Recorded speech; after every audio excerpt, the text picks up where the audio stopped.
And joining us now, Senate Majority Whip Dick Durbin of Illinois. He's the chairman of the Judiciary Committee and a member of the Appropriations Committee. Senator, great to see you as always. Let's just start right there for a second. You're talking to your constituents, seeing races up and down the ballot, the Wisconsin Supreme Court race. There seems to be a lot of energy on the Democratic side as we start preparing for another election year. And it seems like abortion in the wake of these restrictions being put in place state after state looms large. We had a hearing last week on this issue, on the Dobbs decision. There was a witness from Texas, Amanda Zurawski. I want to tell you, one of the most powerful pieces of testimony I've ever seen in the United States Senate. She spelled out the case. She was trying to get pregnant. She and her husband were working on it, and they thought they were close, and then there were complications. She literally sat 3 days in the ICU in Texas, hoping that the doctors could be convinced that they needed to save her life, and they finally did. It was the most spellbinding testimony I can remember.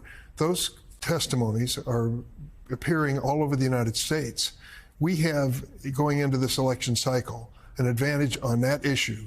People believe that women ought to have the right to choose, and that's a majority opinion. They believe in gun safety. It's an overwhelming majority opinion. They believe we should do something about the climate, young people especially.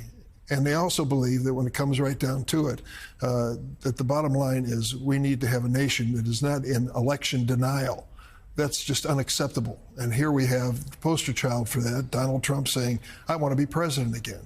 So you look at those four elements and you say, how can the Republican Party reverse itself and find some grip and some footage for the future when this is so overwhelming at four different levels? And Joe, as we were saying earlier and say often, the Republican Party has embraced this extremism. We saw Donald Trump literally hug a January 6th convict earlier today. And of course, we opened the show not just talking about abortion, but another mass shooting in Texas.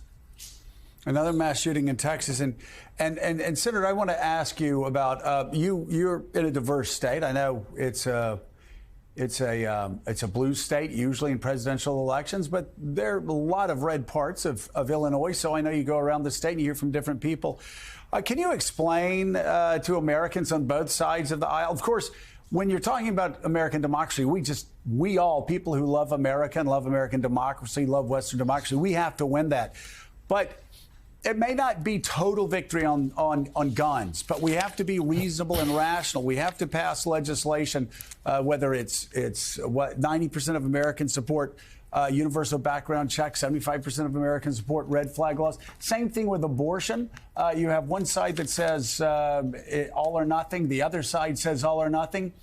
Truth is, most Americans on abortion, if you look at the polling, are kind of where Europeans are, 15, 16, 17 weeks, which would be offensive to both sides. But is there any way that we get to a point where we balance both sides and get to a striking point where we can come to a national consensus on these issues that divide us so much? Well, we can't have that consensus based on the current composition in Congress, Joe. Let's be honest about it. The Republicans' control of the House of Representatives makes it unlikely that they'll even consider this.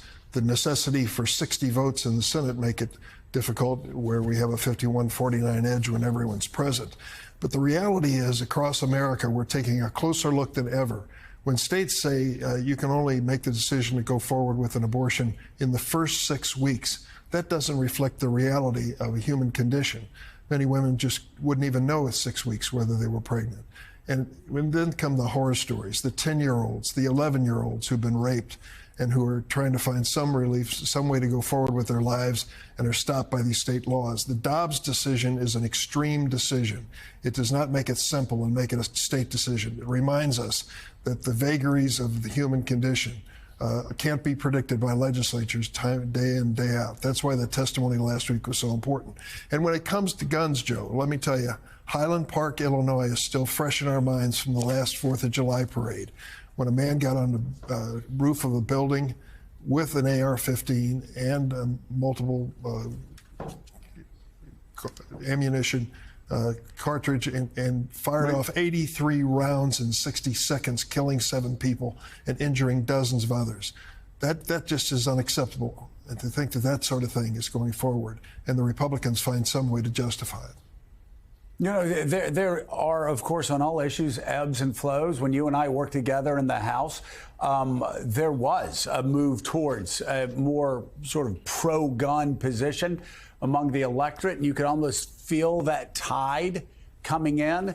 Now, I mean, at least I feel it going out when I talk to Republicans and people who voted Republican their entire life. You talk about Highland Park. We could talk about Newtown. We could talk about Parkland. We could talk about Uvalde. We could talk about Nashville. We could talk about Vegas and a country music concert. We could talk about that Texas church, Baptist church shot up. We can talk about the synagogue in Pittsburgh. These horrors keep coming at us faster and faster and faster. And I'm just wondering, are you starting to sense any change in the hearts, in the words, in the political feelings of the Republicans that you work with every day on the issue of guns? Could there be the passage of universal background checks that 90% of Americans like, 75% of Americans supporting red flag laws? Can we get there soon? Because we're going to get there one day. It is inevitable. But how long is it going to take Republicans to help us all get to where America wants us to be? Joe, this bloodshed and these incidents, which come every day, every week, every month throughout the year, are uniquely American. And we are facing this problem like no other country on earth. And to think that people are rationalizing on the Republican side that this has something to do with the Second Amendment, and the Supreme Court in its Bruen decision basically saying, well, we're going to look for some historic precedent. If you want to take the guns away from someone who's been convicted of domestic violence, tell me in history, in the 19th century or the early 20th century, what your precedent is. When it reaches that kind of an extreme, we have really allowed the constitutional and political arguments to be twisted to a point where most Americans say that doesn't reflect what I want. I want to make sure my kids come home from school. I don't want to be shot when I go to church or synagogue. I mean, the basics, I think, are on the side of people who want a rational approach. Hats off to Chris Murphy and John Cornyn for what they did last year. It was a step forward, not big enough in my estimation, but it showed some bipartisanship. We need more. Senator, can we switch gears a little bit and talk about the debt ceiling? The ball now seems to be a little bit, anyway, in Democrats' court, and whether the White House is going to negotiate with Republicans after they pass their bill. How do you get across to the American people what's in the Republican package in a way to try to insulate Democrats from any political fallout that might come from being looked like the people that aren't negotiating? I mean, obviously, you went through this in 2011, and there's a lot of experience there that Joe Biden already has. But, you know, is it that you try to get out, look, this is what would happen to veterans, this is what would happen to student debt relief, this is what would happen to applicants for food stamps? How are you going to do the messaging on this? To the public, not to Democrats. The message, I think, is very basic. Driving to your station here at NBC Towers this morning in New York, it's a case of the dog that didn't bark. We drove past the First Republic office on Avenue of the Americas. There was no line of depositors waiting outside to get inside that bank. Why? The regulators decided to spend $13 billion in federal money to stabilize that bank for fear of its failure and what it would do to the American economy. Now take a look at the debt ceiling issue and whether we should default. We are putting at risk a $23 trillion economy, a $23 trillion American economy over the negotiation of a budget for the next year. That is just plain wrong. It is too dangerous. We're risking recession. Businesses will suffer. Jobs will be lost. If a bank is a worry spot, this is certainly much larger. So my basic premise and answer to those is say, why is McCarthy doing this? Why is he risking it? It's over one thing. It's clearly basically one thing. He's willing to cut the number of law enforcement officials, cut money for food for children, and down the line, he's doing it to preserve the Trump tax cuts for the wealthiest people in America. To him, that's more important than the future of the economy. And I think that that's irresponsible. Senator, on Friday, I interviewed President Macron at Global Citizen about climate change. The numbers are just absolutely astounding that we talked about in the 143-year history of recording temperatures on this Earth. The hottest 8 years have been the last 8 years on record. The hottest 10 years have all been since 2010. This is, I think, anybody that studied this, any scientist that studied this, understands that. We talk about the guns. It's just, it's not sustainable. What does the United States need to do? I know we've made some gains over the past 15 years or so, but how do we get together with China that remains the #1 greenhouse gas emitter on the globe? How do we get together with them? They're #1. Unfortunately, we're still #2. How do we work together to bring down carbon emissions? That's certainly a valid point you're making, Joe.